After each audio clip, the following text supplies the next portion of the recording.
मैं न होता तो क्या होता। अशोक वाटिका में जिस समय रावण क्रोध में भरकर तलवार लेकर सीता माँ को मारने के लिए दौड़ पड़ा, तब हनुमान जी को लगा कि इसकी तलवार छीनकर इसका सिर काट लेना चाहिए। किंतु अगले ही क्षण उन्होंने देखा कि मंदोदरी ने रावण का हाथ पकड़ लिया। यह देखकर वे गदगद हो गए। वे सोचने लगे, यदि मैं आगे बढ़ता तो मुझे भ्रम हो जाता कि यदि मैं न होता तो सीता जी को कौन बचाता। बहुधा हमको ऐसा ही भ्रम हो जाता है, मैं न होता तो क्या होता। परंतु ये क्या हुआ, सीता जी को बचाने का कार्य प्रभु ने रावण की पत्नी को ही सौंप दिया।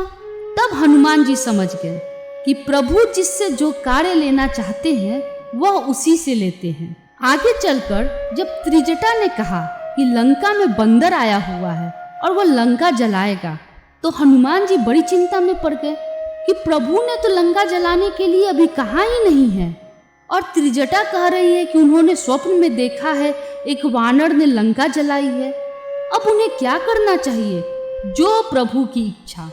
जब रावण के सैनिक तलवार लेकर हनुमान जी को मारने के लिए दौड़े, तो हनुमान जी ने अपने को बचाने के लिए तनिक भी चेष्टा नहीं की।